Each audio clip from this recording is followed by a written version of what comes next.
Good afternoon, everyone. So, in the previous classes, we have studied Unit 1, Unit 2 and Unit 3. It was basically about the हमारा national economic, national government in nationally government कैसे काम करती है, companies कैसे काम करती है. Now we will move to the global business environment. How globally our businesses work, how internationally government impact on the companies. So first we will study about the global business environment. We will study in this unit about WTO, like World Trade Organization, about the government participation in various institutions or various associations, for example like BRICS, BIMSTEC, और इन ASEAN countries में like हमारी government का, हमारी India का क्या involvement है, how are government works in these institutions. So first we will study about the World Trade Organization. That is very important for the businesses. Like in previous classes also I have told you कि जितना भी foreign trade होता है, it is greatly impacted by the World Trade Organization. इनके जो भी like rules and regulations जितनी भी field हैं, that is given by the World Trade Organization. So वो आज हम लोग start करते हैं. So World Trade Organization. So, World Trade Organization, first of all, what is in World Trade Organization? It is an institution, it is an intergovernmental organization that regulates and facilitates, like it regulates, it is a regulatory body and it facilitates international trade between nations. So, it basically a monitoring, regulatory and a facilitator body between like the international, for the international trade between nations. तो जितने भी all over the world जो trade होता है, foreign trade होता है, that is basically covered and controlled by the World Trade Organization. So it officially commenced operations on 1st Jan 1995. Like it was formed on 1st Jan 1995 pursuant to the 1994 Marrakesh Agreement. जो agreement हुआ था उसके अंदर WTO का commencement हुआ. Then it replaced the General Agreement on Tariffs and Trade. Like formal हमारे पास GATT था, General Agreement on Tariffs and Trade, that had been established in 1948, जिसको replace किसने किया? WTO ने. The WTO is the world's largest international economic organization with 164 member countries. Like this is an institution which has 164 member countries, state representing over 98% of global trade. Like you can imagine कि पूरे all over the world का 98% global trade WTO की help से facilitate हो रहा है. And global GDP also. Like global GDP and global trade का 98% cover कर रहा है only WTO. So you can say कि पूरे वर्ल्ड का ट्रेड किसके अंदर किसके अंदर कंट्रोल्ड है? इन WTO. So at present WTO consists of 164 members including European Union and 23 observer governments like Iraq है उसमें, Iran, Bhutan, Libya etc. These are the observer governments. Also, WTO is the only global international organization dealing with the rules of trade between nations. Like most importantly, who makes the rules of trade? So that is WTO, World Trade Organization.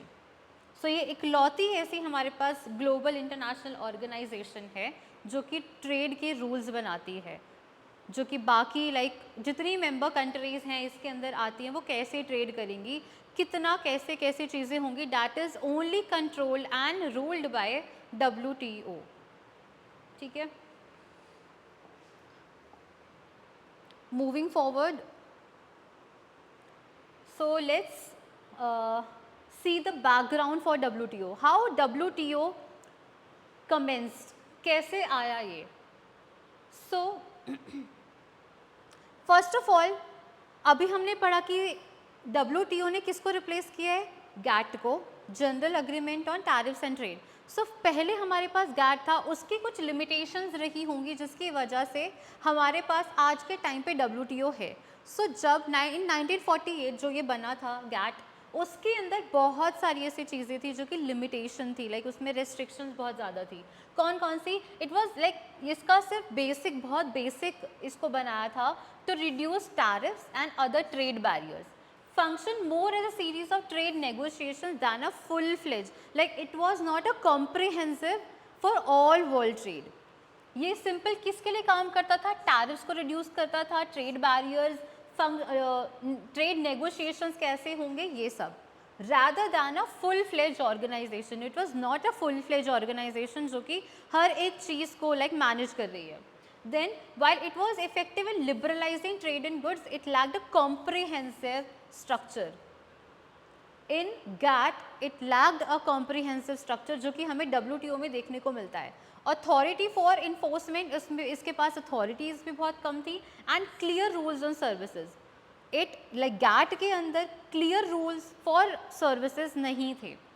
Intellectual property के लिए भी rules available नहीं थे, and other की area जो कि बहुत important होता है फॉर एनी कंट्री कि हमारे यहाँ पे प्रॉपर्टी, इंटेलेक्चुअल प्रॉपर्टी के लिए कितना क्या रूल है, देन अदर की एरियाज़ के लिए भी क्या रूल है, ये सब चीज़ें कौन ऑर्गेनाइज करता, उस टाइम पे अवेलेबिलिटी नहीं थी. Then we moved forward in the 1980s, like 1980s में ग्लोबली ट्रेड बहुत ज़्यादा एक्सपैंड हो रहा था. We can clearly so that global trade expand हो रहा था rapidly. New trade issues were evolving. उस टाइम पे न्यू ट्रेड इश्यूज़ आ रहे थे, लाइक सर्विसेज के लिए, इंटेलेक्चुअल प्रॉपर्टी राइट्स के लिए, इंटरनेशनल इन्वेस्टमेंट कैसे होगी, एक्सेट्रा एक्सेट्रा.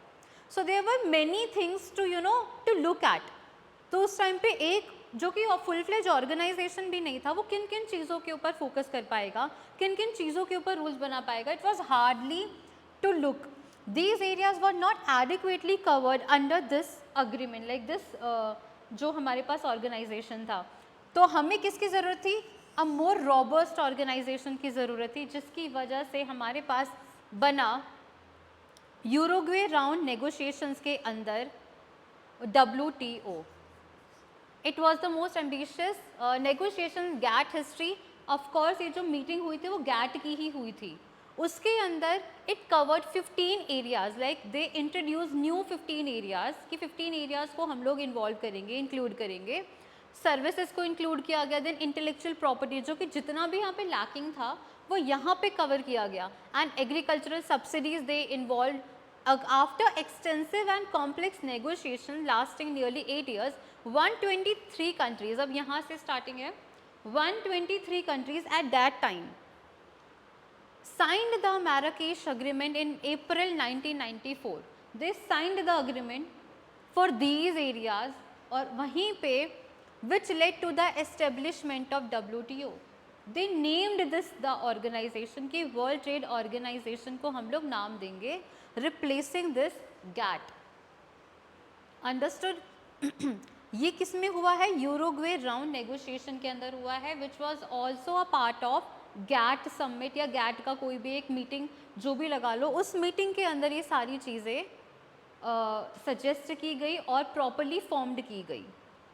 और कौन सा अग्रीमेंट था? तो मैराकेश अग्रीमेंट था, जो कि अप्रैल 1994 में इंट्रोड्यूस हुआ, साइंड हुआ बाय 123 कंट्रीज ओनली. उस at that time only 123 countries signed, but later on you have seen कितनी member countries है. right now we have 164 member countries right now in WTO, जो कि later on increase होती चली गई. So there are objectives of WTO. What are the objectives of WTO? First, establishing rule of law in international trade. Mainly rules banana international trade का. Ensuring free and fair trade. Like free trade भी हो and fair भी हो, किसी भी country के साथ injustice ना हो, unfair way में trade ना हो. Then maintaining transparency and predictability in international trade. Transparency होनी चाहिए, लाइक कोई भी कंट्री जो कि ट्रेड कर रही है, it must be transparent with the customers with other countries also. And contributing to the development of developing countries. Like WTO के अंदर ऐसे बहुत सारी चीज़ें गिवन हैं जो कि फोकस करती है ऑन डेवलपिंग कंट्रीज़, कि developing countries and least develop countries का और डेवलपमेंट हो सके. तो WTO हेल्प करता है इस developing countries and least developed nations के लिए कंट्रीब्यूट करने में, ठीक है। So these are the main 4 objectives of WTO।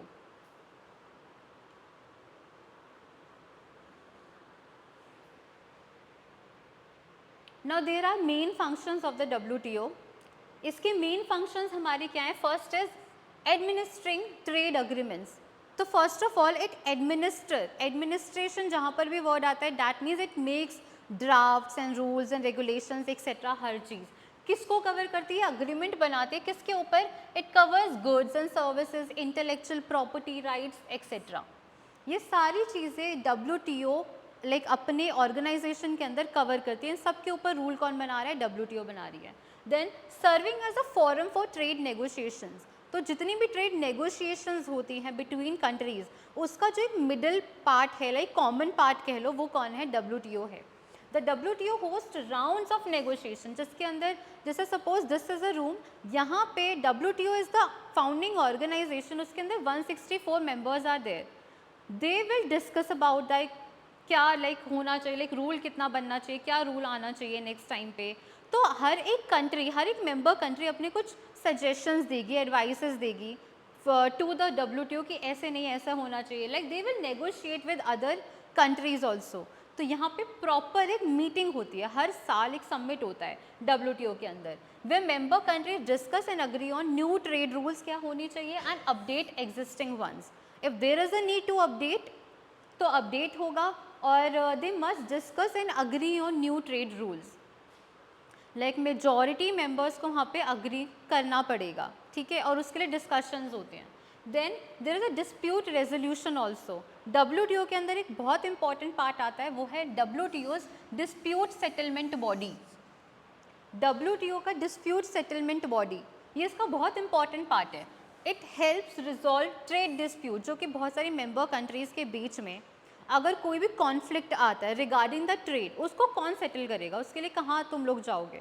तो उसके लिए हमारे पास है WTO का डिस्प्यूट सेटलमेंट बॉडी, जिसके अंदर जितने भी कॉन्फ्लिक्ट्स होते हैं, जितने भी ट्रेड डिस्प्यूट आएंगे between member countries, it will solve them using a structured legal process, जो कि हमारी कंट्री में भी पूरा स्ट्रक्चर्ड लीगल प्रोसेस है, उसी से गो थ्रू होके जाना पड़ेगा और उसी से पूरा लाइक प्रॉपर ये रिजॉल्व होगा जो भी डिस्प्यूट आया है। Making rulings that countries are expected to follow. Of course अगर तुम इसका पार्ट हो, WTO का पार्ट हो, तो you must have to follow all the rules and regulations of the legal process. Like proper court में जितनी भी हेयरिंग्स होगी उसके लिए तुम्हें जाना पड़ेगा, उसके लिए प्रॉपर तुम्हें सारी रूल्स एंड रेगुलेशंस को फॉलो करना पड़ेगा, तभी जाके कोई भी जो भी डिस्प्यूट आया है वो सॉल्व होगा। Then monitoring national trade policies. अब मैंने तुम लोगों को लास्ट क्लास में इंडस्ट्रियल ट्रेड पॉलिसीज़ बताई थी, सब्सिडीज़ कितनी बनानी है, क्या सब्सिडीज़ हैं, क्या टैक्सेस लगे हैं, लाइक गवर्नमेंट ने कितनी सारी इंडस्ट्रियल पॉलिसीज़ बनाई हर एक टाइम पे। अब इनको भी तो कोई मॉनिटर कर रहा होगा, क्योंकि हम लोगों ने FDI को कितना लाइसेंस दिया है, 100% है, 75% है। FII के लिए कोई हमने बैरियर तो नहीं लगा दिया? क्या हम किसी कंट्री को बायकॉट तो नहीं कर रहे हैं? क्या हम कंट्रीज़ के बीच में बायस तो नहीं हो रहे हैं?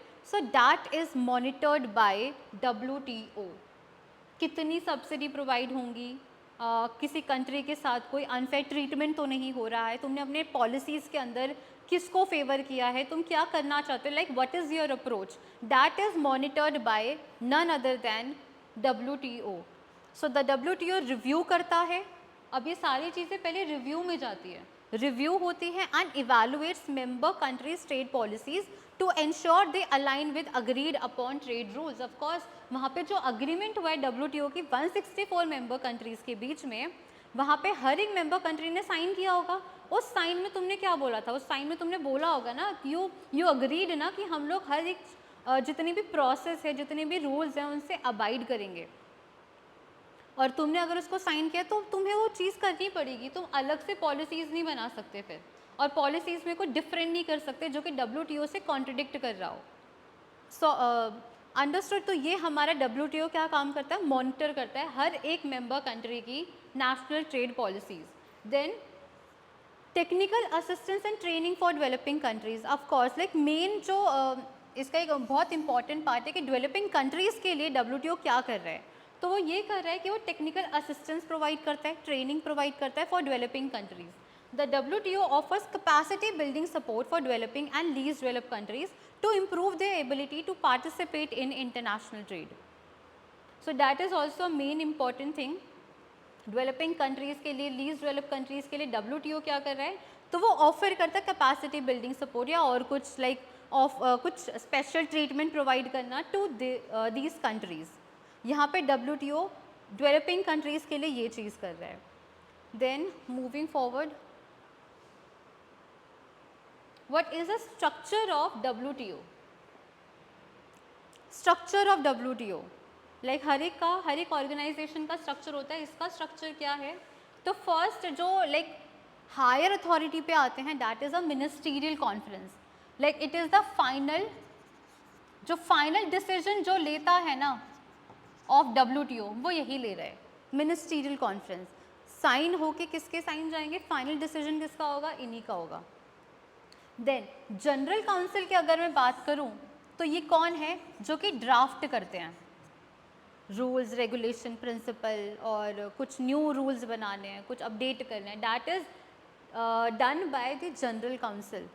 ये जनरल काउंसिल करता है. इसके अंदर डिस्प्यूट सेटलमेंट बॉडी हमारी डिफरेंटली वो करती है and trade policy review body भी हमारी है, trade policy review body. So you can think, you can imagine कि ट्रेड पॉलिसी कितनी इंपॉर्टेंट है इन लोगों के लिए, लाइक WTO के लिए, कि उसके लिए एक अलग से रिव्यू बॉडी है. And dispute settlement of course, क्योंकि ये बहुत ऐसी चीज़ है जो कि बहुत ही हम लोग लाइक रेगुलर डेज पे देख सकते हैं कि कॉन्फ्लिक्ट आ ही जाता है किसी न किसी कंट्री के बीच में. उसके लिए प्रॉपर तुम्हारे पास मैनेजमेंट है या नहीं है, तो दे हैव. तो जनरल काउंसिल ड्राफ्ट वगैरह ये सब बनाता है. उसके बाद इनका साइन वगैरह हो गया. Then after this, after making all the rules and regulations, sign किसके होते हैं, मिनिस्ट्रियल कॉन्फ्रेंस. अगर इन्होंने मना कर दिया दैट मीन्स नो, इन्होंने हाँ किया, इनका फाइनल डिसीजन ही लास्ट रहेगा. और इसके लोअर पे अगर आ जाएं तो वी हैव गुड्स काउंसिल. अब ये स्पेसिफिक है हमारे काउंसिल. एक गुड्स काउंसिल है, लाइक हमारे पास जो ट्रेड हो रहा है इन डिफरेंट लाइक वैरायटी बहुत है हमारे पास. तो वैरायटी किसकी है, एक तो गुड्स की है, गुड्स की एक अलग से काउंसिल है. एक इंटेलेक्चुअल प्रॉपर्टी काउंसिल है हमारे पास, जिसके अंदर सिर्फ IPR के ऊपर हम लोग ध्यान रखते हैं. Then we have services council also in WTO. So ये 3 मेजर गुड्स एंड सर्विसेज हैं जिनके ऊपर अलग से बॉडी बनाई गई है, जिनके ऊपर अलग से देखा जाता है, रूल्स एंड रेगुलेशन सब कुछ मैनेज किया जाता है इन 3 काउंसिल के द्वारा इन WTO. So this is the structure of WTO, कैसे वो काम करता है. ये जो नीचे लोअर पे दिख रहे हैं तुम लोगों को, यही अपनी जो भी तुम्हें लाइक लिमिटेशंस किसी की नज़र आ रही हैं, तो ये किस तक पहुंचाती है, जनरल काउंसिल तक पहुंचाती है. और यही लोग फिर उसके द्वारा क्या बनाते हैं, अपने सारे रूल्स एंड रेगुलेशंस को फॉर्म करते हैं. अंडरस्टूड. देन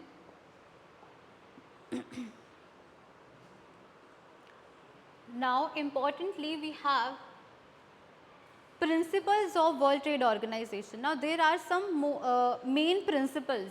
अब इसके कुछ अलग से प्रिंसिपल हैं. तो first principle is most favoured nation. Most favoured nation principle, very important principle. इस प्रिंसिपल के अंदर WTO ये बोलता है कि if a member country grants to a country a special favour, अगर कोई कंट्री किसी और कंट्री को स्पेशल फेवर देता है, ठीक है, मतलब बहुत सारी कंट्रीज़ कर सकती है, किसी के लिए बायस हो सकती हैं. तो if they are doing this, if they are doing a special favour, for example like lower custom duty provide कर देना उस स्पेसिफिक कंट्री को on any of its product, it must grant the same favor to all the member countries of the WTO. That is the most favored nation principle. कि अगर एक के साथ तुम फेवर दे रहे हो, एक्स्ट्रा फेवर दे रहे हो, तो वो तुम्हें बाकी सारी कंट्रीज़ को भी देना पड़ेगा वो same favour. That is a most favoured nation principle. इसके लेकिन एक्सेप्शंस भी हैं. इसके एक्सेप्शंस क्या हैं, countries can set up a free trade agreement, जो कि अभी मैं तुम्हें लेटरली बताऊंगी. आसियान में हमारे पास फ्री ट्रेड अग्रीमेंट है, वी हैव ब्रिक्स के अंदर है, क्वाड के अंदर भी लाइक हम लोग कर सकते हैं फ्री ट्रेड अग्रीमेंट. तो ऐसा नहीं कि फ्री ट्रेड अग्रीमेंट हम लोग कर नहीं सकते हैं, कर सकते हैं, फ्री ट्रेड होता है बहुत सारी कंट्रीज़ के बीच में, तो उसके लिए एक्सेप्शंस लगा दिया गया है कि अगर कुछ एसोसिएशन है आपस में कंट्रीज़ करना चाहती हैं, they can, but that applies only to goods traded within the group. अगर वो जो गुड्स है जो ट्रेड हो रहा है वो विद इन द ग्रुप ही हो रहा है, ठीक है, तो ये चलेगा। Discriminating against goods from outside, like free trade हो रहा है तो हम लोग आपस के गुड्स को बाय एंड सेल कर रहे हैं, ट्रेड कर रहे हैं, हम लोग बाकी गुड्स को डिस्क्रिमिनेट कर रहे हैं, ये हमको दिख रहा है, लेकिन ये एक्सेप्शन है फ्री ट्रेड अग्रीमेंट के अंदर। Then they can give developing countries and LDCs a special access to their market. अब जो कंट्री है, कोई कंट्री अगर ऐसा है कि वो डेवलपिंग कंट्रीज़ और LDC लीस्ट डेवलप कंट्रीज़ को स्पेशल एक्सेस देना चाहते हैं, तो वो भी अलाउ किया जाता है इन WTO। इसको इसके अंदर नहीं रखा जाता, ठीक है, तो वो दे सकते हैं क्योंकि WTO ट्राई करता है कि हमारी डेवलपिंग कंट्रीज़ एंड LDCs को एक स्पेशल फेवर मिले, like they push for that कि इनका भी ग्रोथ हो WTO के अंदर। Then a country can raise barriers against product. अच्छा, ये अब हमारी कंट्री के लिए आ सकता है। A country can raise barrier against product that are considered to be traded unfairly from specific country. अगर किसी कंट्री को लगता है कि कोई भी गुड ऐसा है जो कि अनफेयर वे में ट्रेड किया जा रहा है विद लाइक स्पेसिफिक कंट्रीज़, तो उसको तुम बैरियर लगा सकते हो, उसको तुम बैन कर सकते हो, जैसे कि हमारी कंट्री ने किया था, अगर याद हो तो। हमारी कंट्री ने बहुत सारे गुड्स को बैन भी करा था, याद है, किसी कंट्री के साथ।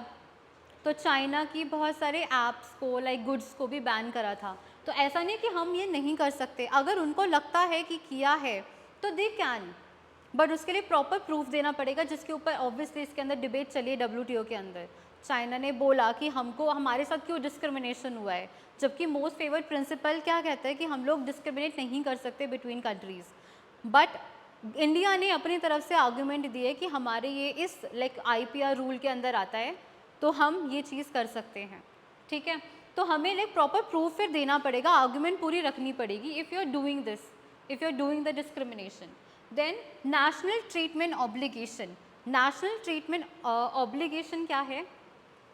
It states that imported and locally produced goods in a country should be treated equally once the foreign goods have entered the country.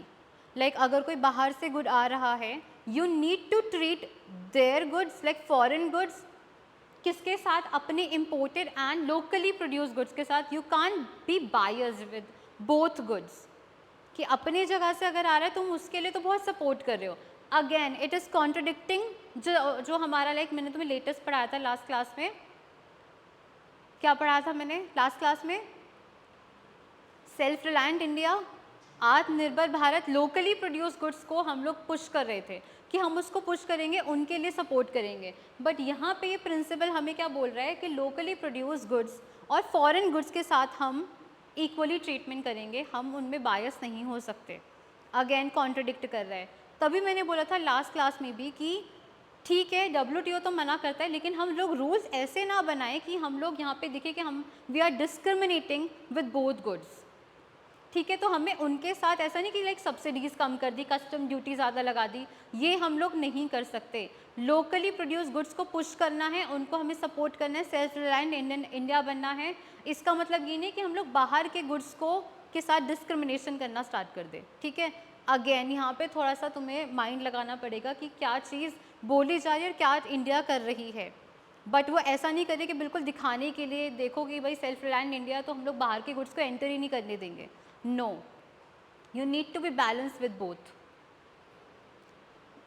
The same should apply to domestic and foreign services. Like services के साथ भी है, goods के साथ भी है, तुम किसी के भी साथ bias नहीं हो सकते। You need to treat them equally. Local and foreign trademarks के साथ भी, patents के साथ and copyrights also. तो वही IPR like intellectual property, services and goods, तीनों के साथ कोई भी biasness WTO बिल्कुल भी बर्दाश्त नहीं करेगी, ये इसके रूल में लिखा हुआ है। Then other principles are, next principle is free trade and market access. There is a free trade and market access, lowering trade barriers for encouraging trade. WTO का एक मोस्ट इम्पॉर्टेंट प्रिंसिपल है, that is the lowering trade barrier. Like WTO push करता है कि अगर हमें world like global trade बहुत smooth, बहुत एक्सेसिबल बनाना है हर एक कंट्री के लिए, we need to lower down the trade barrier, जो कि बहुत सारी कंट्रीज़ बहुत भारी रिस्ट्रिक्शंस लगा के रखती है, उसको नहीं लगाना, लोअर ट्रेड बैरियर्स रखने जितना तुम लोग रख सकते हो। सो ये एनकरेज करते ग्लोबल ट्रेड को और ज़्यादा, फ्री मार्केट एक्सेस ताकि हर एक कंट्री को मिल सके। So there are 2 main categories, जिसके अंदर आता है टैरिफ बैरियर्स है और एक नॉन टैरिफ बैरियर्स है। उसमें भी बिल्कुल अलग अलग देखा जाता है कि इसमें कितने बैरियर्स हैं, नॉन टैरिफ बैरियर्स में कितने हैं। Then promoting fair competition, free and trade है, फ्री मार्केट एक्सेस है। देन आता है promoting fair competition, fair competition होना चाहिए हर एक कंट्री के साथ। So rule such as most favoured nation treatment क्या बोलता है कि फेयर कॉम्पिटिशन हो। अगेन MFN का रूल दोबारा से वो लोग तुम कह सकते हो कि उसको और थोड़ा एनहांस कर रहा है MFN को ही, कि फेयर कंपटीशन हो, फेयर हो, जो भी चीज़ तुम कर रहे हो, ट्रेड कर रहे हो, तो फेयर वे में होना चाहिए, इनजस्टिस नहीं होनी चाहिए। So for everything like goods, patents and services, besides the WTO agreement provide for discouraging unfair competitive practice such as dumping and export subsidies, like export subsidies के अगेंस्ट में है एंड डंपिंग के against में है। Dumping क्या होता है, पता है सबको डंपिंग क्या होता है?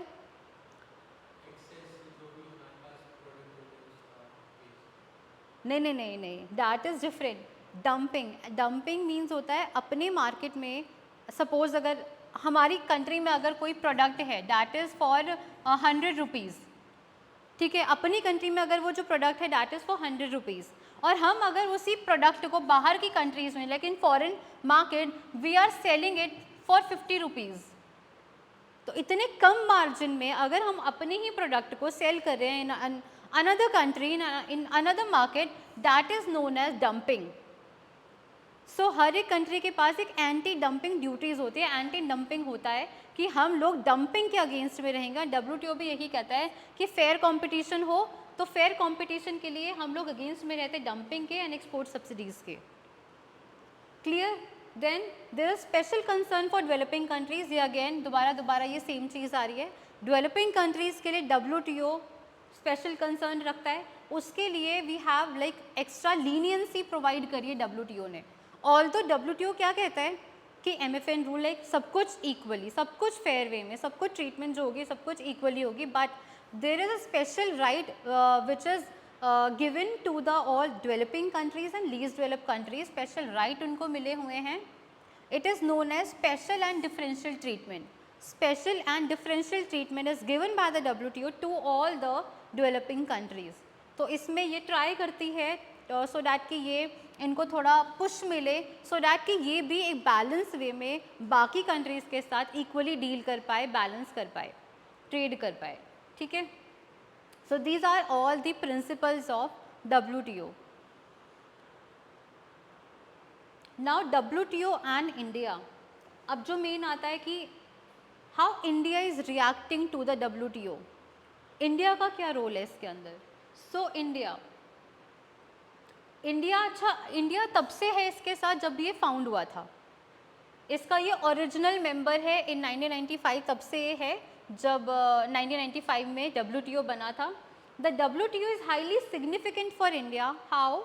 As it provides a platform for engaging in global trade negotiations, promoting India's interest, especially in sectors like agriculture के लिए हमें चाहिए, then services के लिए, intellectual properties के लिए, and trade facilitation के लिए. It is highly significant for India कि हम लोग अबाइड करें रूल्स को और हम लोग इससे कॉन्टैक्ट में रहें और इन सारी चीज़ों में हमें एक लार्जर पर्सपेक्टिव एंड पुश मिले, हम ग्रोथ कर पाएँ, क्योंकि we have agriculture, we have services, like abundance of services we have in our country, intellectual property भी हमारे पास है।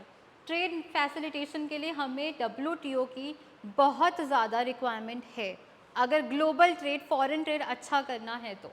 So that is the importance. अब इंडिया क्या कर रही है, लाइक इंडिया का रोल क्या है इसके अंदर? What is India's role in WTO? So first role is protecting domestic agriculture. Protecting domestic agriculture. India advocate. India क्या advocate करता है, किस चीज़ के लाइक सपोर्ट पे रहता है? It support for the protection and support of its agriculture sector, क्योंकि agriculture sector एक लौता ऐसा सेक्टर जिसके अंदर हमारे पास लार्ज पोर्शन ऑफ पीपल और पॉपुलेशन इज एंगेज्ड, ठीक है। It seeks greater flexibility to implement subsidies, like WTO की हेल्प से क्या हम लोग चाहते हैं, it seek like India seeks greater flexibility to implement subsidies, ताकि हम लोग सब्सिडीज को इम्प्लीमेंट कर सकें, and trade restrictions to protect local farmers from global price volatility and foreign competition, क्योंकि इंडिया ये चाहता है कि हमारे ग्लोबल जितने भी फार्मर्स हैं उनको सपोर्ट मिल सके, उनको प्रोटेक्ट किया जा सके फ्रॉम ग्लोबल प्राइस वॉलेटिलिटी। बाहर की कंट्रीज़ में प्राइस बहुत वॉलेटाइल होता है, बहुत फ्लक्चुएट करता है, और फॉरेन कंपटीशन इतना है कि हमारे फार्मर्स सर्वाइव ही नहीं कर पाएंगे, तो इसके लिए India pushes for this. Second is promoting service export. अब देखो जो भी मेंबर कंट्रीज़ है वो रूल सजेस्ट भी तो कर रही है ना, लाइक मीटिंग हो रही है प्रॉपर, उसमें रूल्स भी तो सजेस्ट करेगी वो। किसी रूल को अगर उनको लगता है कि अच्छा ये कोई रूल बना है and that is against our economy, that is against our country, तो वो उसके अगेंस्ट में खड़ी हो सकती है ना, they can say no to that specific rule, बोल सकती है ना। तो यहाँ पे इंडिया का क्या रोल है, तो इंडिया वहाँ की मीटिंग्स में अगर जो भी सबमिट होते हैं WTO के, उसमें क्या रोल रहता है इंडिया का, that is we are talking about. तो यहाँ पे इंडिया ट्राई क्या करती है कि हमारा एग्रीकल्चर को डोमेस्टिकली प्रोटेक्शन मिल सके, सेकेंड सर्विस एक्सपोर्ट्स में प्रमोट कर सके, लाइक सर्विसेज एक्सपोर्ट हो सके। तुम्हें मैंने दिखाया था उसके अंदर बैलेंस ऑफ पेमेंट के अंदर कि सर्विसेज इकलौता ऐसा सेक्टर है हमारा जिसके अंदर पॉजिटिव हमारे पास नेट रहता है, नेट बैलेंस पॉजिटिव रहता है। तो सर्विसेज कितनी सारी है हमारे पास, सर्विस एक्सपोर्ट होंगी, इसके लिए WTO के अंदर भी प्रमोट दिस। हमारे पास लार्जेस्ट एक्सपोर्टर्स है of IT and other services. India is a strong proponent of trade liberalisation in services, so India has consistently advocated for greater market access. India try कर रहा है बहुत टाइम से कि हमें ग्रेटर मार्केट एक्सेस मिल सके for skilled professional, like skilled professionals के लिए under the general agreement on trade in services gets के अंदर।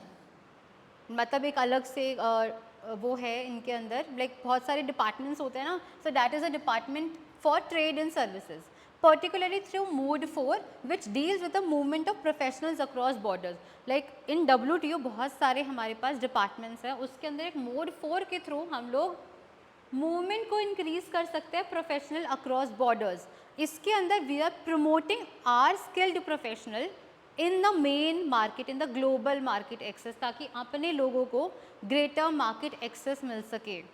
सो वी आर प्रमोटिंग दिस। इससे सर्विसेज के लिए हमारा और ज़्यादा पॉजिटिव हो सकता है, if you can see this like later on, और ज़्यादा इंक्रीज हो सकता है, बल्कि अभी तो हमारा सर्विस पॉजिटिव में चल ही रहा है थ्रू दीज, लाइक यही सारे तो रूल्स होते हैं, यही सारी तो चीज़ें होती हैं जो कि बाद में जाके हमको ग्रेटली पॉजिटिवली इम्पैक्ट करती है।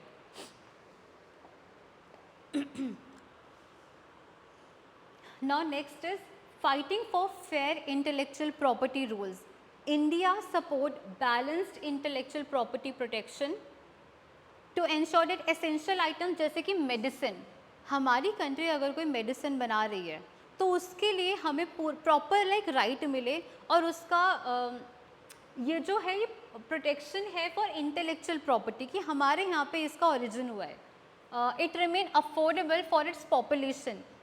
क्योंकि अगर हम कोई चीज़ बनाते हैं तो ऑफ कोर्स हम लोग चाहेंगे ना, लाइक कोई मेडिसिन अगर हमारी कंट्री ने बनाई है इंडिजिनसली, और हम उसको चाहते हैं कि हम लोग बाकी की मार्केट में उसको थोड़ा एक्सपेंसिव दें, पर अपनी मार्केट में अपनी कंट्री में हमारे पास पॉपुलेशन बहुत इनफ है, हम लोग उनको थोड़ा कम लाइक कम चार्जेस पे करके या फ्री मेडिसिन भी even we can provide them. तो ये हम लोग डिमांड करते हैं fighting for fair intellectual property right. अगर हमारी कंट्री में कोई चीज़ का ओरिजिन हो रहा है, कोई फाउंड हो रहा है, कोई भी चीज़ डिस्कवर हो रही है, कोई भी चीज़ क्रिएट हो रही है, तो उसका कुछ लाइक पॉजिटिवली एडवांटेज अपनी कंट्री को मिल सके, ठीक है। It actively participates in negotiations regarding trips. Trips क्या है? Trade related aspects of intellectual property rights, advocating for the flexibility of public health related provisions. Of course, country के पास, अब तुम खुद सोच सकते हो कि यहाँ पे कॉन्ट्रडिक्शन आ सकता है, what our government is doing for our country, तो वो तो तभी करेगी ना जब अपने लोगों के लिए वो public health like health care wise में कुछ एक्स्ट्रा बेनिफिट्स प्रोवाइड कर रही हो। और अगर हमारी कंट्री में कुछ इंटेलेक्चुअल प्रॉपर्टी राइट जैसी चीज़ों से मेडिसिन बन रही है या कोई वैक्सीन बन रही है, उसमें अपनी जनता को, अपने सिटीजन्स को क्या बेनिफिट मिल रहा है, तो उसमें तो तुम्हें थोड़ा सा बायस होना पड़ेगा ना उसके लिए, लेकिन तुम्हें पुश करना पड़ेगा इन WTO, ठीक है, वहाँ पे you can't treat them equally. Then safeguarding food security, अपने कंट्री के अंदर फूड सिक्योरिटी को सिक्योर करना। So we have two things here, we have minimum support price and PDS like public distribution system. You all know कि ration मिलता है ना लोगों को, तो पब्लिक डिस्ट्रीब्यूशन सिस्टम हमारे पास है, मिनिमम सपोर्ट प्राइस MSP जो फार्मर्स के लिए होता है। These programs provide essential support। अब ये है अपनी कंट्री के अंदर। What it does essential support to low income populations and farmers। This is for generally किसके लिए होता है, लो इनकम, लो डिस्पोजेबल इनकम जिन लोगों की है, लाइक जो कि BPR में आते हैं, बिलो पॉवर्टी लाइन के अंदर आते हैं, BPL के अंदर आते हैं, उनके लिए, प्लस जो हमारे फार्मर्स हैं उनके लिए MSP प्रोवाइड होता है, तो हम लोग उनके लिए कर रहे हैं। तो India argues for exceptions, India wants कि इसमें हमें एक्सेप्शंस मिले, हमें एक्स्ट्रा बेनिफिट मिले इसके अंदर, और हमें उस प्रिंसिपल के अंदर ना लाया जाए जो कि बाकी सबके लिए है। समझ रहे हो इस चीज़ को? And special treatment under WTO rules which limit. अब WTO रूल्स में क्या है, हमारे पास एग्रीकल्चरल सब्सिडीज़ ना लिमिटेड है कि हम लोग ज़्यादा सब्सिडीज़ फार्मर्स को नहीं दे सकते, एग्रीकल्चरल में सब्सिडी ज़्यादा नहीं दे सकते। तो to safeguard this food security programme, India argue करती है, इंडिया एडवोकेट करती है और प्रमोट करती है कि हमें इसमें एक्सेप्शन मिल सके, ठीक है। देन प्रमोटिंग डेवलपमेंट इंटरेस्ट, अब ये अगेन फिर वही आ गया, India aligns with other developing countries. अब इंडिया दूसरी डेवलपिंग कंट्रीज़ के साथ मिल करके, कोलैब करके पुश कर सकती है for a fair global trading system. अब इसके अंदर आ जाता है जैसे स्पेशल एंड डिफरेंशियल ट्रीटमेंट जो है हमारे पास क्लॉज है, अभी मैंने तुम्हें पीछे बताया कि we have a special clause in WTO, special and differential treatment. It gives developing countries flexibility in implementing WTO commitments, कि इससे हम थोड़ा सा डिफरेंटली चल सकते हैं, कुछ एक्स्ट्रा कर सकते हैं। तो यहाँ पे इंडिया प्रमोट करते हैं डेवलपमेंट इंटरेस्ट, ताकि अपनी कंट्री में और डेवलपमेंट हो सके। तो यहाँ पे it is basically using this right, ठीक है, India special and differential treatment right को यूज़ कर रही है। That is India's role in larger perspective in WTO। ये अगर क्वेश्चन आता है तो you can write all these points and how it is contradicting with WTO also. तो इंडिया को और क्या करना चाहिए for protecting our economy, protecting our businesses. इसके बाद आता है हमारे पास, अच्छा, WTO is the larger perspective, foreign trade को ट्रेड करना। Now we will move to the global. अब ये हमारा एक ऐसा है organisation, this is an association जो कि ब्रिक्स लाइक अलग से बनाया गया है, ठीक है। वो तो पहले बना था, वो US लाइक वहाँ पे मेड है, जिनेवा में है उसका जो सेंटर है, जो मेन सेंटर है, दैट इज़ इन जिनेवा। अब ये जो ब्रिक्स है, ब्रिक्स इज़ एन एसोसिएशन जिसमें India is a part of it. अब इंडिया का रोल ब्रिक्स के अंदर क्या है? अब ब्रिक्स समिट अभी चल भी रही है, मतलब अभी चली थी, अगर किसी ने ध्यान दिया होगा तो ब्रिक्स क्या है, व्हाट इज़ ब्रिक्स, और इसमें इंडिया का मेजर रोल क्या है? So BRICS is an acronym for an association of 5 major economies. 5 major economies ने मिल करके ब्रिक्स बनाया था। और वो 5 मेजर इकोनॉमीज़ कौन सी थी? तो it was Brazil, Russia, India, China and South Africa.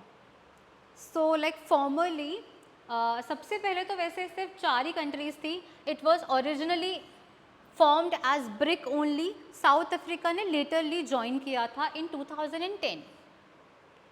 बनाई कब था? It was establish in 2009, but with in next year South Africa ने भी इसको ज्वाइन कर लिया, तब ये नाम बन के क्या हो गया? ब्रिक्स बन गया।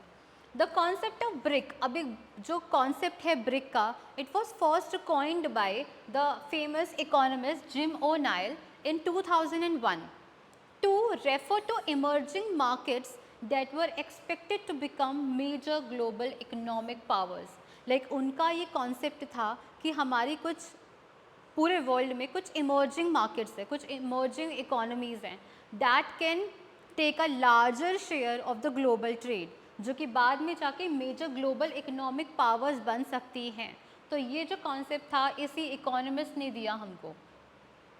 सो BRICS countries represent some of the world's, अब तुम खुद देख लो ये सारे कंट्रीज जो भी हैं, these are the very like बहुत ही इम्पॉर्टेंट एंड बहुत ही ग्लोबली मेजर इकोनॉमीज़ हैं ये सारी की सारी, इनके पास बहुत पावरफुल कंट्रीज़ भी हैं.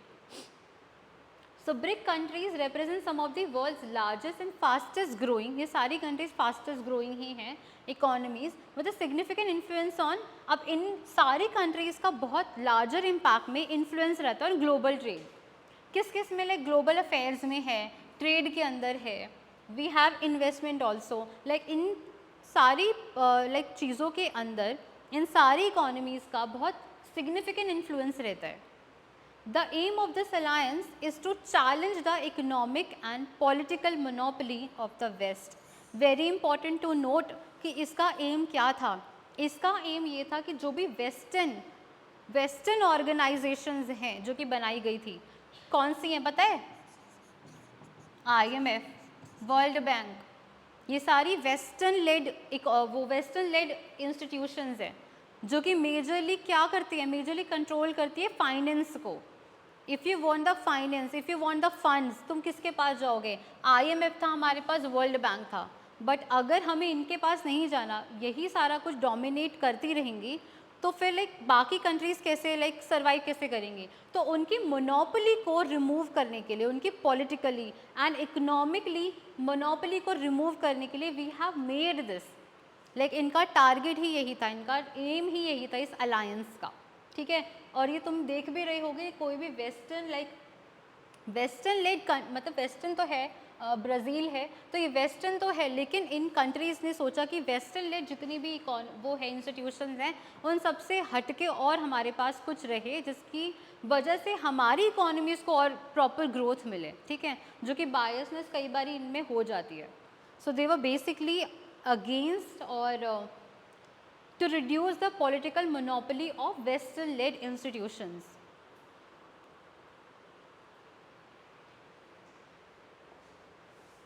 So in 2023, अभी पिछले साल की बात है जिसके अंदर 15th हमारा ब्रिक्स समिट हुआ था, और अभी कौन सा चल रहा है, that is 16th BRICS summit जो कि हुआ है 22 to 24 अक्टूबर में, अभी हुआ है ना. तो ये 16th ब्रिक्स समिट हुआ है, कहाँ पे हुआ है ये हुआ है कजान, रशिया के अंदर. कजान रशिया के अंदर हुआ है इस साल. ठीक है. तो लास्ट ईयर समिट हुआ था, it was held in South Africa. ये लास्ट ईयर साउथ अफ्रीका में हुआ. 6 कंट्रीज़ को इनवाइट किया गया था for to join the alliance. 6 countries को इनवाइट किया to join the alliance. They were कौन सी कंट्रीज़ थी? ईरान थी, United Arab Emirates, Saudi Arabia, Argentina, Egypt and Ethiopia. इनको इनवाइट किया गया था सो दैट कि they can also be a part of this alliance, BRICS का पार्ट बन सके. सो लेटर ऑन लाइक ये जब हुआ था 2023 के अंदर, उसके बाद 1 जनवरी 2024 में ही इनमें से कितनी थी कंट्रीज़? 6 कंट्रीज़ थी. 4 कंट्रीज़ ने इसका पार्ट बनने को लाइक अलाउ कर दिया और they became the part of BRICS. और वो कौन सी कंट्रीज़ थी? लाइक एक्सक्लूडिंग द ईरान नहीं बनी इसका part, and Argentina also. Due to some circumstances Argentina और ईरान ने मना कर दिया कि हम इसका पार्ट नहीं बनेंगे. सो लेटर ऑन अभी हमारे पास जो 9 कंट्रीज़ अवेलेबल हैं इन ब्रिक्स, और अभी जो समिट हुआ है उसके अंदर 9 कंट्रीज़ ही आई हैं, 9 कंट्रीज़ के मेंबर्स आए हैं. अभी मैं उसकी पिक दिखाती हूँ. So Brazil, China, Egypt, Ethiopia, India, Iran is there, Ethiopia is there, United Arab Emirates is also there. 1 2 3 4 5 6 7 8 9 ना, कौन सा नहीं है इसके अंदर? Saudi Arabia is not there. Yes, Saudi Arabia is not there. Sorry, Iran is there, but Saudi Arabia is not there. Saudi Arabia and Argentina ने मना कर दिया और बाकी सारी कंट्रीज इसका पार्ट बन गई इफेक्टिव फ्रॉम 1 जनवरी 2024, यानी कि इसी साल से. सो अब इसको कर दिया एक्सपैंड इन 2023. पिछले साल ब्रिक्स को एक्सपैंड कर दिया. ब्रिक्स प्लेटफॉर्म रिप्रेजेंट करता है उसी टाइम पे, लाइक पिछले साल का डेटा है ये. It represent 42% of the world population. Like BRICS के अंदर 42% ऑफ वर्ल्ड पॉपुलेशन आती है. 30% of world territory, like area wise world की टेरिटरी में 30% है इसके पास area, and 23% of global GDP and around 18% of world trade. Like कितना डोमिनेंस है ब्रिक्स का, ये अपने डेटा से ये बताना चाह रहे थे कि 42% तो वर्ल्ड पॉपुलेशन हो गया, 30% of world territory, 23% of global GDP and 18% of world trade. ये एक लाइक अकेले ये लोग मैनेज करते हैं, संभालते हैं.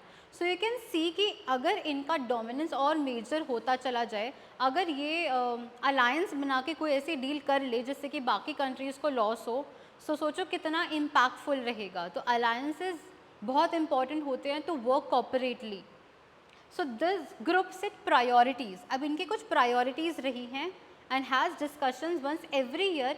हर साल इनके डिस्कशंस होते हैं, हर साल इनकी प्रायोरिटी सेट होती है कि अब इस साल कौन सी प्रायोरिटी हमारी रहेगी, किस चीज़ के ऊपर हम लोग वर्क करेंगे. During the BRICS summit which members take turns hosting. हर साल कोई ना कोई कंट्री जो है वो होस्ट करते हैं ब्रिक्स समिट को. जैसे इस साल कजान रशिया में हुआ है, लास्ट ईयर साउथ अफ्रीका में हुआ.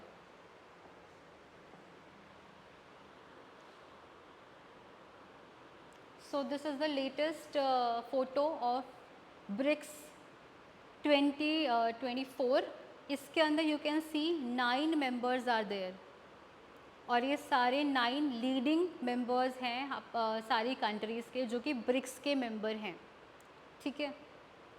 And of course prime minister is also there. उन्होंने भी बहुत सारे डिस्कशंस रखे, क्या चीज़ें करनी चाहिए, क्या चीज़ें नहीं करनी चाहिए, etcetera, like priority something, like all discussions were held in BRICS summit. So what are the objectives of BRICS? इसके ऑब्जेक्टिव क्या हैं? So first of all it promote multilateralism and reform global governance. Again वही जो भी मैंने बताया कि world western led जो डोमिनेंस है इंस्टीट्यूशंस की, for example like IMF and World Bank, उसको रिड्यूस करना है. उसकी पावर, उसका इन्फ्लुएंस, उसका डोमिनेंस को रिड्यूस करना है. तो ब्रिक्स के अंदर ब्रिक्स कंट्री इसको एडवोकेट करते हैं, एक मल्टीपोलर वर्ल्ड बने जिसके अंदर लाइक बाकी कंट्रीज़ का भी कोई ना कोई बड़ा रोल रहे, ना कि सिर्फ किसका डोमिनेंस रहे, वेस्टर्न लेड इंस्टीट्यूशंस का ही रोल रहे. Then economic cooperation and trade. Economic cooperation कैसे हो? BRICS promotes collaboration among member countries in areas such as trade, finance and investment. BRIC क्या प्रमोट करता है? Collaboration among member countries in areas such as trade, finance and investment. Focusing on reducing dependence on western financial system. Again कि like western financial system हमारे पास है, पर वहाँ से हम लोग क्यों फाइनेंस के लिए जाएं? हम लोग हमारे पास लाइक क्यों नहीं ऑप्शन अवेलेबल है हमारी कंट्रीज़ के लिए, अपने अलायंसेस के लिए? तो ब्रिक यहाँ पे प्रमोट करते हैं कि कोलैबोरेशन हो अमंग मेंबर कंट्रीज़, लाइक हम लोग आपस में कुछ लाइक डील करें, अपना एरिया हो हमारे पास ट्रेड के लिए, फाइनेंस के लिए, इन्वेस्टमेंट के लिए. We can deal with each other country और वहाँ पे हम लोग डिपेंडेंस जो कि अभी बहुत ज़्यादा है वेस्टर्न फाइनेंशियल सिस्टम में, उसको रिड्यूस कर दें. ठीक है. Then development cooperation. Development again ये सारी कंट्रीज़ आपस में एक डील करती है कि हमारा जो डेवलपमेंट होगा वो कोऑपरेटिवली होगा. किन किन चीज़ों के ऊपर? Like they have some set target. The group focus is on sustainable development. किस किस में? फर्स्ट इज पॉवर्टी रिडक्शन के अंदर, लाइक पॉवर्टी को रिड्यूस करना इनका एक मेन टारगेट है। And support for infrastructure project in developing countries, like आपस में ये इंफ्रास्ट्रक्चर प्रोजेक्ट के लिए बहुत ज़्यादा प्रमोट करती है, सपोर्ट करती है कि हमारे इंफ्रास्ट्रक्चर प्रोजेक्ट में सपोर्ट आए, इंफ्रास्ट्रक्चर बहुत अच्छा बन सके इन सारी कंट्रीज़ का आपस में कोऑपरेटिवली। लेकिन और इसमें उनको हेल्प करनी पड़ेगी एक दूसरे की, वो डील करते हैं, अग्रीमेंट करते हैं कि ठीक है हम तुम्हें फाइनेंस दे देंगे with less rate of interest, ठीक है। तो यहाँ पे ये चीज़ कोऑपरेटिवली हो रही है in this alliance. Then strengthening financial institutions, अब जैसे कि मैंने बताया IMF and World Bank western led है, तो ब्रिक्स ने क्या बनाया, तो ब्रिक्स ने बनाया है NDB, न्यू डेवलपमेंट बैंक, जिसका जो सेंटर है that is in Shanghai, China, China के अंदर है। New Development Bank was formed under BRICS, BRICS association में ही न्यू डेवलपमेंट बैंक बना। जैसे कि IMF एंड वर्ल्ड बैंक काम करता है ना, सिमिलरली NDB भी ऐसे ही परफॉर्म करता है। पर ये लोन किसको देगा, लाइक फाइनेंस किसको देगा, ये फाइनेंस देगा ब्रिक्स कंट्रीज़ को।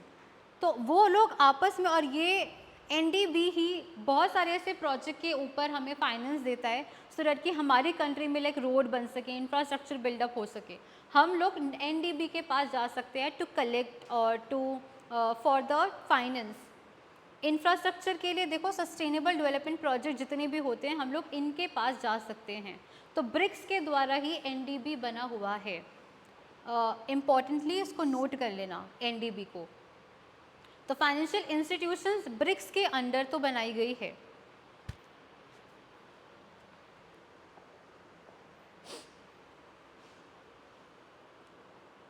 देन इंडिया एंड ब्रिक्स, अब इंडिया का क्या रोल है इसके अंदर, trade and investment, trade and investment. India has promoted trade and investment among BRICS countries, focusing on sectors like technology, pharmaceuticals, agriculture and textile. India advocates for greater trade liberalization and reduced trade barriers within BRICS. Again, जो कि मैंने बोला था WTO के अंदर अगर exception है कि तुम कर सकते हो आपस में फ्री ट्रेड वगैरह जो भी है, लेकिन वो विद इन दैट ग्रुप ही होना चाहिए। तो वो हो रहा है कि हम लोग उस चीज़ को मान रहे हैं, फुलफिल कर रहे हैं, हम लोग आपस में ट्रेड लिबरलाइजेशन कर रहे हैं, हम लोग ट्रेड बैरियर्स को रिड्यूस कर रहे हैं, पर हम अपने ग्रुप के अंदर कर रहे हैं। हम लोग गुड्स के ऊपर जितना भी ट्रेड करेंगे, लाइक सर्विसेज के ऊपर, इंटेलेक्चुअल प्रॉपर्टी राइट्स के ऊपर जो भी ट्रेड कर रहे हैं वो विद इन द ग्रुप करेंगे, विद इन द अलायंस करेंगे। और इसके अंदर इंडिया ने बहुत प्रमोट किया अपना ट्रेड एंड इन्वेस्टमेंट सेक्टर्स। देख लेना, टेक्नोलॉजी है, फार्मास्यूटिकल्स के ऊपर, एग्रीकल्चर, टेक्सटाइल वगैरह सब के ऊपर, ठीक है। देन NDB, अब India is one of the largest contributors to the NDB।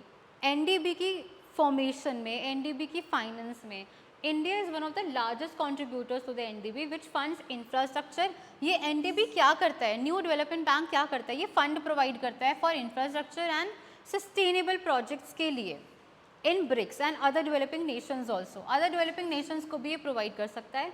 India has received significant NDB funding. अब इंडिया को क्या मिला, इंडिया को NDB की तरफ से फंड मिला है फॉर रिन्यूएबल एनर्जी प्रोजेक्ट के लिए। We have received till now. Road infrastructure के लिए अभी मैंने बोला भी था, बहुत सारे ऐसे प्रोजेक्ट होते हैं जिसमें इंडिया फाइनेंस के लिए जाता है, फाइनेंस यानी कि लोन वगैरह कुछ लेता है। तो उसके लिए इंडिया NDB से लोन ले चुका है, IMF से तो लेता ही है, वर्ल्ड बैंक से भी लेता है। तो रोड इंफ्रास्ट्रक्चर के लिए वो ले चुका है, मेट्रो रेल सिस्टम्स के लिए लोन ले चुका है विच support it's economic growth and sustainability goals. तो इंडिया का क्या रोल है, इंडिया ने NDB के अंदर वो कंट्रीब्यूट तो कर रहा है, लेकिन उससे फाइनेंस भी उसको मिल रहा है, लाइक सपोर्ट मिल रहा है इंडिया को अपनी कंट्री को और सस्टेनेबल बनाने के लिए।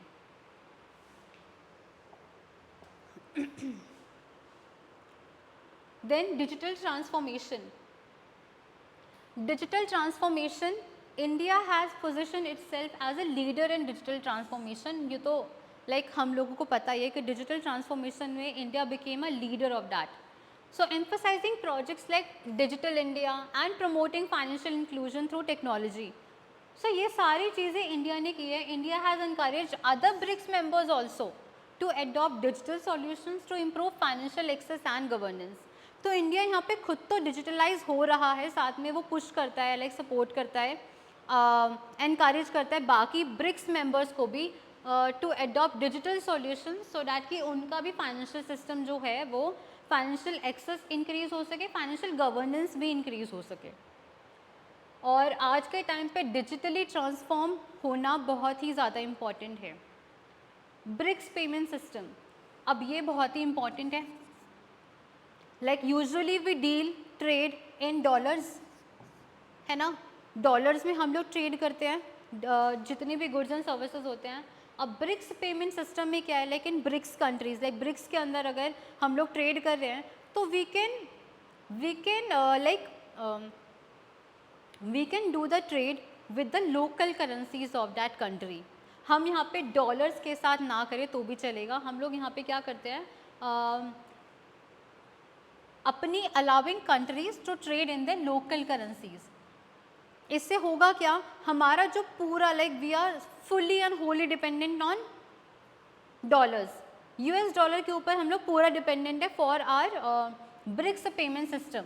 ब्रिक्स पेमेंट सिस्टम जो है पर उसको रिड्यूस कराना चाहता है. जो हम लोग पूरा रिलायंट है ना अभी यूएस डॉलर के ऊपर, उसको वो रिड्यूस कराना चाहता है. This alliance with India's goal to strengthen its currency. इससे होगा क्या, हमारी करेंसी स्ट्रेंथन होगी and reduce dependency on western financial system. ये वर्ड तुम्हें हर बार दिख जाएगा. लाइक अगर ब्रिक का एक एम जो है वो कंटिन्यूसली तुमने देखा होगा वो चल रहा है, कहीं ना कहीं वो उस चीज़ को बना के रख, लाइक मेंटेनेंस पूरी है इनकी कि हमको कैसे वेस्टर्न लेड इंस्टीट्यूशंस को अवॉइड करना है और अपनी कंट्री को कैसे ग्रोथ करवानी है. So this is BRICS payment system, जहाँ पे हम लोग डॉलर्स में डील ना करके अपनी लोकल करेंसीज में ट्रेड कर सकते हैं. So this was the India's role in BRICS association.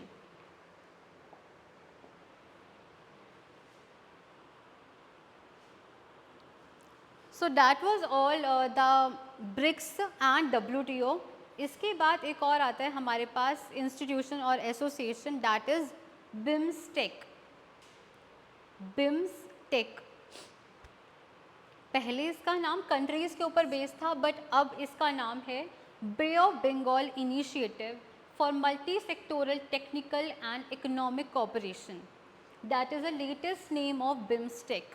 पहले इसका नाम किन के ऊपर था, कंट्रीज़ के ऊपर था, बट अब नहीं है. So these are the countries in this.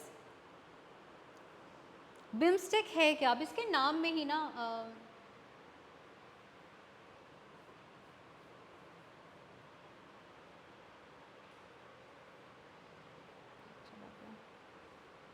सो इसके नाम में ही ना BIMSTEC is a regional organisation. ये रीजनल ऑर्गेनाइजेशन है कंप्राइजिंग 7 मेंबर स्टेट्स. इसके अंदर 7 मेंबर स्टेट्स आते हैं. First is Bangladesh, then Bhutan, India, Myanmar, Nepal, Sri Lanka and Thailand. So there are 7 member states in in BIMSTEC. अब ये जो 7 मेंबर स्टेट्स हैं, अगर तुम लोगों ने इसमें थोड़ा ध्यान दिया होगा तो ये सारी जितनी भी कंट्रीज़ हैं that is around the Bay of Bengal. Bay of Bengal region के अराउंड ही ये सारी कंट्रीज़. और ये साउथ ईस्ट एशियन की तरफ आता है, not the south Asian but the south east Asian countries. ये सारी साउथ ईस्ट एशियन कंट्रीज़ भी हैं. So it was formed in 1997 with the aim of promoting multifaceted technical and economic cooperation among the countries of the Bay of Bengal region. So basically it was formed कि इनका aim क्या था, to promote the multifaceted, जितना भी जो ये लोग face कर रहे थे, जो टेक्निकल प्रॉब्लम फेस कर रहे थे, इकोनॉमिक कॉपरेशन चाहते थे around the Bay of Bengal region. So this was the reason to form this group BIMSTEC. The region covered by BIMSTEC is home to around 1.5 billion people.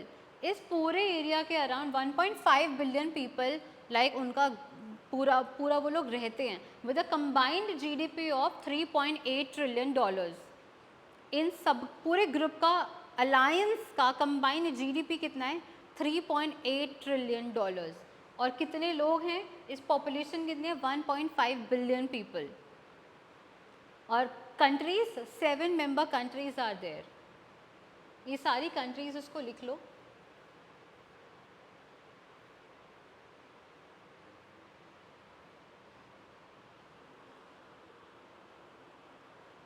हाँ, तो यहाँ से तुम लोग देख सकते हो ये बे ऑफ बंगाल हमारा bay of Bengal region. Bay of Bengal region के अराउंड हमारे पास India, Bangladesh, Nepal, Bhutan, Myanmar, Thailand, Sri Lanka. So these are the 7 member countries in BIMSTEC group. Population इसकी वही 1.5 billion people, approx 22% of the world's population. पूरे वर्ल्ड की पॉपुलेशन का 22% सिर्फ इसके अंदर आ रहा है. और ये तो खैर पुराना डेटा है. इसकी जगह पे $3.8 trillion is the combined current combined GDP is of BIMSTEC. ठीक है. So this is the map of BIMSTEC. So let's see the origin. इसका ओरिजिन कैसे हुआ? So the sub-regional organization was established in 1997 with the adoption of Bangkok Declaration. So starting ये हुई थी 1997 से with the adoption of the Bangkok Declaration, initially consisting of 4 member states. Only 4 member states were there, known as BIST-EC. Like BIST was the 4 member countries and EC was the economic cooperation. And who were the 4 member countries? Bangladesh. Like originally only 4 member countries are there, Bangladesh, India, Sri Lanka and Thailand. ये था पूरा नाम, Bangladesh, India, Sri Lanka and Thailand economic cooperation. Economically cooperate करना ये इनका target था. इनके नाम में ही इकोनॉमिक कोऑपरेशन आ रहा है. देन लेटर ऑन 1997 में it was renamed as BIMSTEC after Myanmar join. तो म्यांमार ने ज्वाइन किया, उसके बाद M को इंट्रोड्यूस कर दिया उस 4 मेंबर नेशन में. Then after that admission of Nepal and Bhutan in 2004. 2004 में आया हमारे पास Nepal and Bhutan. Led to another name change to the, अब तब से लाइक 2004 से हमारे पास जो नाम है BIMSTEC का वो है bay of Bengal initiative for multi sectoral technical and economic cooperation. This is the original name which was named in 2004 after Nepal and Bhutan joined this group.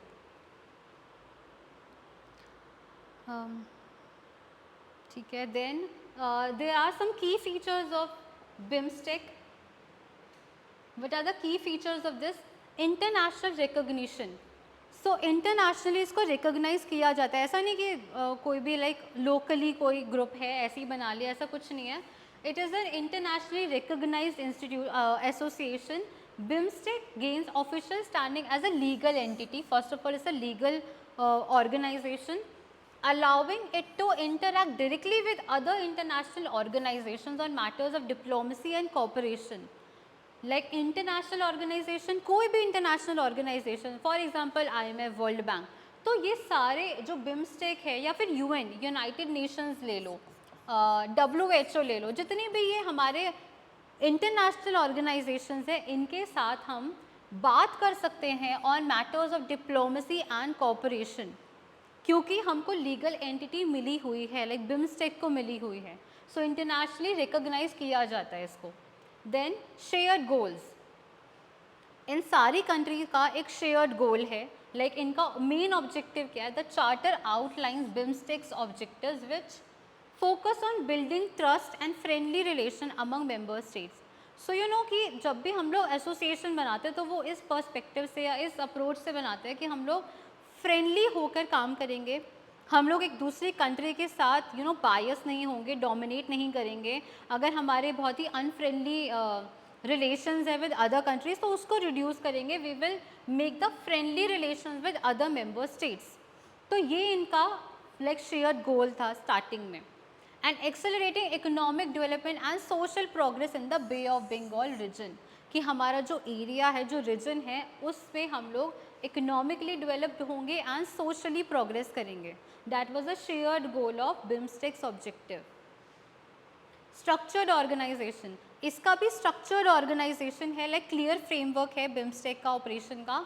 Outlining regular meeting, इसकी भी रेगुलर मीटिंग्स होती है, जैसे कि अभी BRICS summit में दिखाया मैंने तुम्हें, regular meetings at the summit ministerial and senior official levels, like हर एक लेवल पे अपनी अपनी मीटिंग होती है। समिट होता है इसका मिनिस्टीरियल लेवल पे होती है, सीनियर ऑफिशियल लेवल्स पे भी मीटिंग्स होती है डिफरेंटली। सो इसका भी एक स्ट्रक्चर्ड ऑर्गेनाइजेशन है।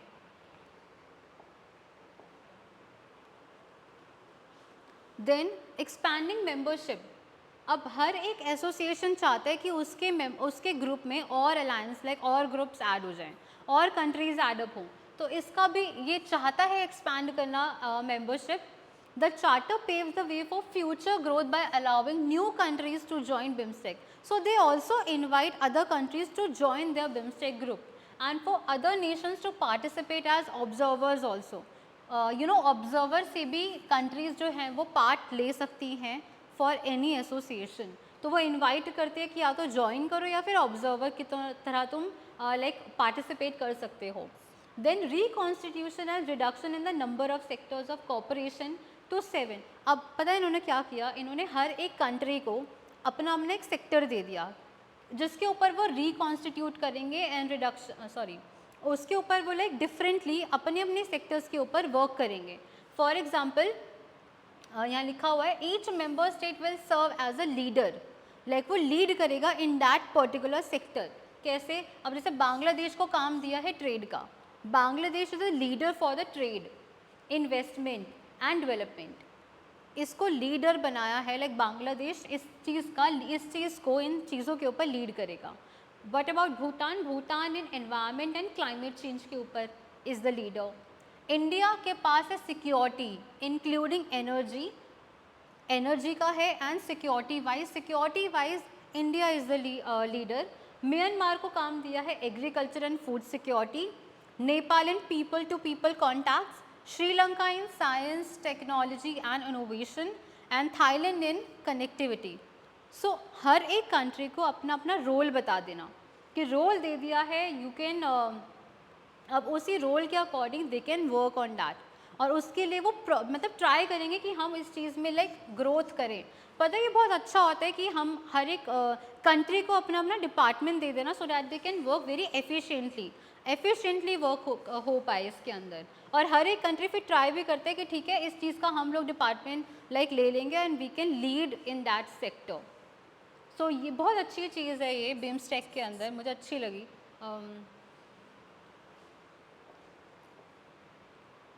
इससे मिसमैनेजमेंट होने के चांसेस कम होते हैं। Then significance of BIMSTEC for India, why BIMSTEC is important for India. Now this is the question which is very important. हर एक चीज़ में, हर एक टॉपिक में इंडिया पर्सपेक्टिव इम्पॉर्टेंट है। इंडिया के लिए कोई भी एसोसिएशन क्यों इम्पॉर्टेंट है, ये तुम लोगों को करना है। देन इसके अंदर aligned with Act east Policy, if you remember मैंने तुम्हें पढ़ाया था कि जिसके अंदर India will shift from Look East Policy to Act east Policy, like वो मतलब सिर्फ देखेगा नहीं, वो काम भी उस तरीके से करेगा, टू एक्ट ईस्ट पॉलिसी। तो अलाइन करता है इंडिया का जो अपना लाइक पर्सनल गोल है, इंडिया की कंट्री का पर्सनल गोल है, इसके साथ वो अलाइन कराता है।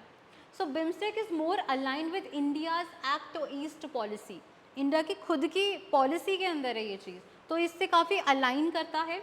So it helps India gain trade and security prominence in the Indian Ocean region and the Indo-Pacific. India के पास है, India gain trade and security prominence in the Indian Ocean region, इसके अंदर इंडिया के पास trade करने का like security वगैरह सब चीज़ का गेन है, उसके पास एडवांटेज है इस चीज़ की।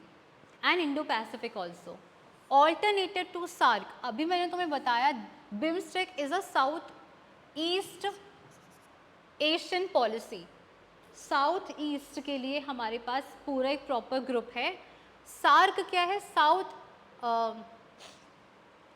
South Asian association for regional cooperation, ये साउथ एशिया के लिए है, लाइक इसमें जो कंट्रीज आती है वो साउथ एशिया के लिए है, बट ये किसके लिए थी, साउथ ईस्ट के लिए थी। तो ऑल्टरनेटिव टू सार्क, सार्क के ऑल्टरनेट में हमारे पास क्या है, तो हमारे पास बिम्स्टेक है।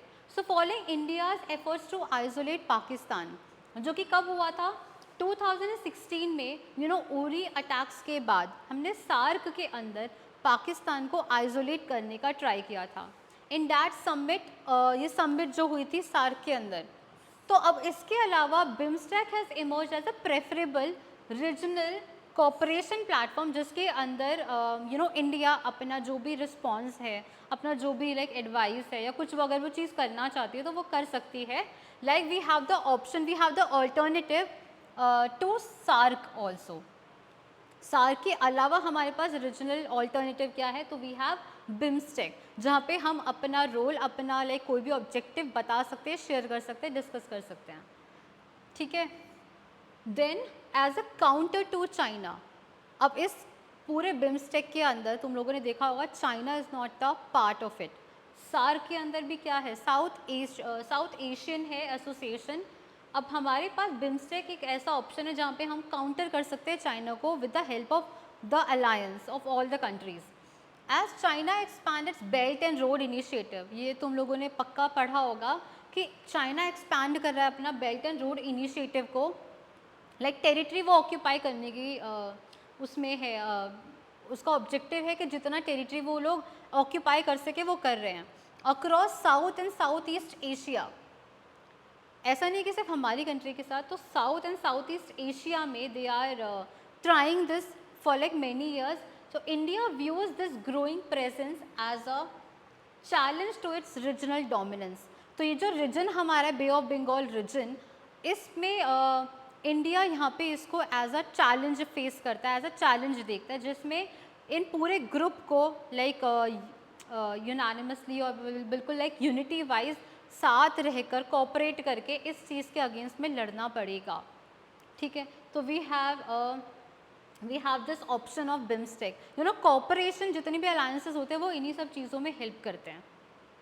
Then to counter this India is taking a leading role in BIMSTEC. अब इसको चैलेंज करने के लिए इंडिया लीड रोल ले रहा है in BIMSTEC, promoting it as an alternative platform for regional cooperation. So you can see कि what can we do beside trade, like beside trade हम लोग और क्या चीज़ों के ऊपर फोकस कर सकते हैं एज अ कंट्री। और वैसे भी तुम लोगों ने देखा होगा भी पीछे इंडिया को रोल किसका मिला हुआ है, सिक्योरिटी का। सिक्योरिटी के अंदर यही सब चीज़ें तो आती है कि वो बिल्कुल लाइक चेक कर रहा है कि कौन ऐसा कंट्री है जो कि इनको चैलेंज दे रही है, कौन इनको डोमिनेट करना चाह रही है। ठीक है। So India is the leading role, और जो कि वो ट्राई भी कर रहा है कि इसके अगेंस्ट में हम लोग कुछ कर पाए।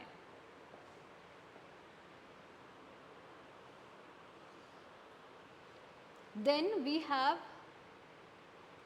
Promotion of intangible culture.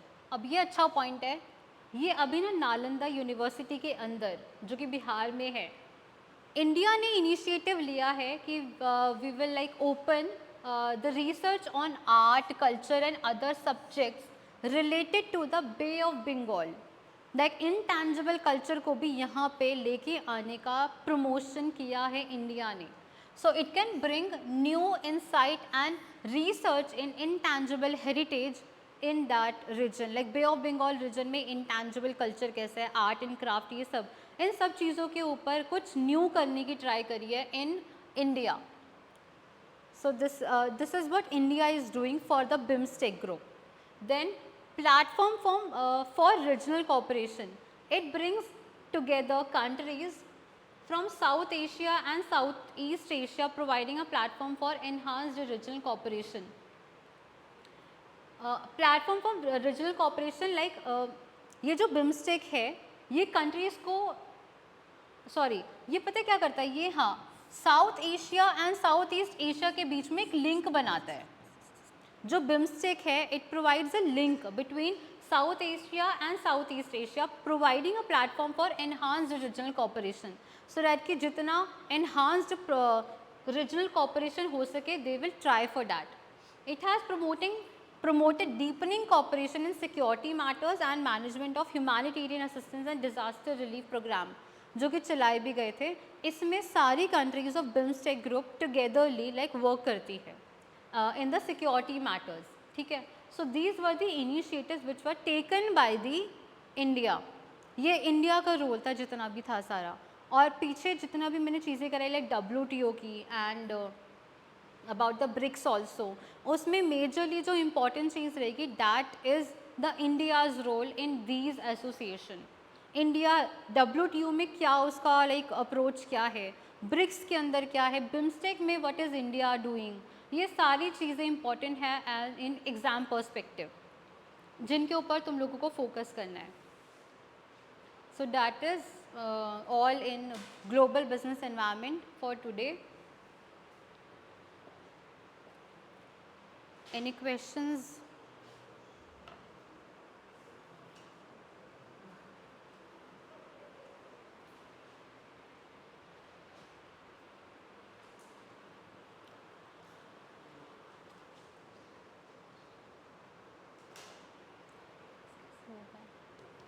Pause this.